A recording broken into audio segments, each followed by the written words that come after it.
On a Tuesday morning in November, a black Mercedes stopped on a quiet street, pushed a 70-pound black dog onto the pavement, and drove away. 14 cars passed him in the next 40 minutes. Not one stopped. But the 15th car had a 7-year-old girl in the back seat. And what happened 4 months later at 2:47 a.m. proved that stopping was the best decision that family ever made. Some people slow down when they see an injured animal on the side of the road. Most don't. On a Tuesday morning in November, a black Mercedes pulled up to the curb on Birchwood Lane, a quiet street in one of the wealthiest neighborhoods in the city. The back door opened, and a 70-pound black dog was pushed out onto the pavement. The door closed, the Mercedes pulled away. Zeus hit the concrete on his right side. He had a deep gash along his left flank. Nobody knows how it got there. His fur was matted. One of his amber eyes was swollen, half shut. He lay on the pavement for a moment, then dragged himself to the grass verge and stopped. He didn't howl, didn't whimper, just lay there, those glowing eyes blinking slowly, watching the street. 14 cars passed in the next 40 minutes. Not one stopped. A jogger slowed down, looked, kept running. A woman in a Range Rover glanced over, then looked away. A man walking his Pomeranian crossed to the other side of the road and picked up his pace. 14 cars, 0 stops. Would you have been number 15? Rebecca Hartley was not supposed to be on Birchwood Lane that morning. She'd taken a wrong turn after dropping her daughter Nora at school. Nora had forgotten her lunch, Rebecca had turned around, and somehow ended up on a street she'd never driven before. She almost missed Zeus entirely. But Nora, 7 years old, sharp-eyed, impossible to distract, spotted him from the back seat.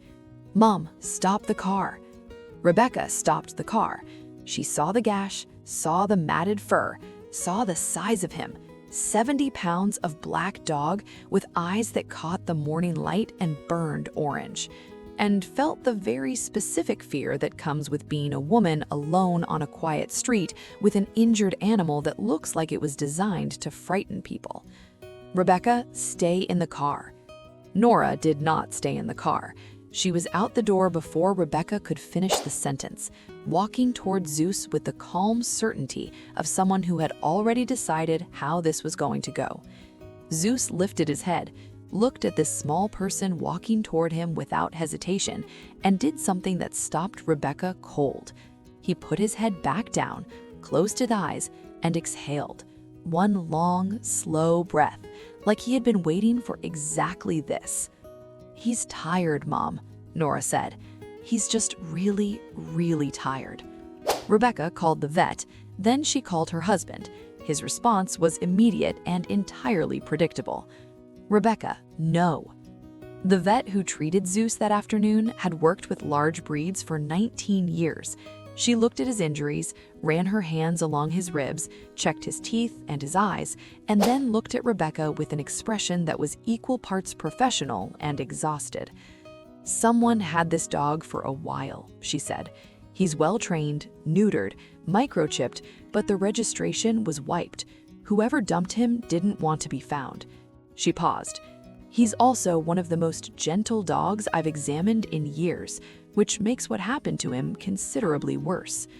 Rebecca sat with that information for a long moment. Then she called her husband again. This time he said, "How long is temporary?" Rebecca said, "I don't know yet."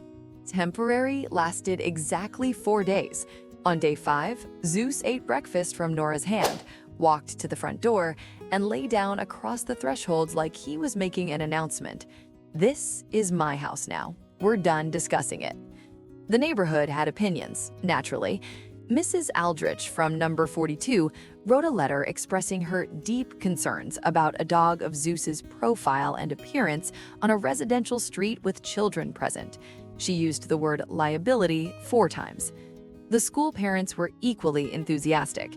2 mothers asked whether Zeus was properly secured. One father suggested a smaller breed might be more appropriate. Nora's response was serene and devastating. Zeus is scared of the vacuum cleaner, she told her class. He hid behind me last Tuesday and I had to hold his paw. The teacher said it was the best show and tell of the year. Zeus was unbothered. He discovered the heated kitchen floor and organized his life around it. He also developed a habit of carrying Nora's left shoe, only the left, never the right, to wherever Rebecca was standing. Rebecca has stopped trying to understand it. Some stories are too good to keep to yourself. Here's what most people don't know about dogs like Zeus. Trained properly, then discarded like an inconvenient piece of furniture. They don't forget, but they don't give up either. They just wait with the patience of something that has learned, at great cost, that the right person is worth waiting for. 14 cars passed him on that pavement, and then a 7-year-old girl climbed out of the 15th and walked toward him without fear. He made his decision in that moment, and he never changed it. Is that loyalty or something deeper? Think about that. Still here but haven't subscribed yet? Honestly, that stings. Hit the button. You'll want to see what happens next. It was a Thursday night in March. Rebecca was downstairs finishing a work call. Nora was in bed. The house was quiet. At 2:47 a.m., Zeus started barking. Rebecca had heard Zeus bark exactly 3 times since he'd arrived. Once at a fox, once at the vacuum cleaner, which deserved it, and once at a balloon. This was not that bark. Low, continuous, urgent. Rebecca took the stairs 2 at a time. Zeus was outside Nora's door, barking toward the hallway window facing the back garden, body rigid, hackles up, eyes fixed. Rebecca looked out. A figure was moving along the back fence line, slow, deliberate, testing the gate latch. She called the police, one hand on Zeus's collar, not because she feared he'd attack, but because she needed something solid to hold onto. Officers arrived in 4 minutes. The man was still at the fence. He'd entered 3 other properties on the street that same night. Rebecca's gate was the only one he never opened. The officer asked if they had an alarm system. Rebecca looked at Zeus, sitting at Nora's feet, calm now, tail moving slowly. "Yes," she said, "we do." Zeus is 2.5 now. The gash healed clean. He still sleeps across Nora's doorway every night without being asked. Mrs. Aldridge stopped by last spring, looked at Zeus in the garden and said quietly he seemed settled enough. Zeus looked at her, blinked once, went back to sleep. 14 cars passed him on Birchwood Lane. 14 people kept driving. One 7-year-old said, "Stop." That's all it takes sometimes. One person who doesn't look away. Because the ones the world throws away have a way of becoming exactly what you needed. You just have to be the one who stops. Would you have stopped for Zeus or kept driving? Tell me in the comments.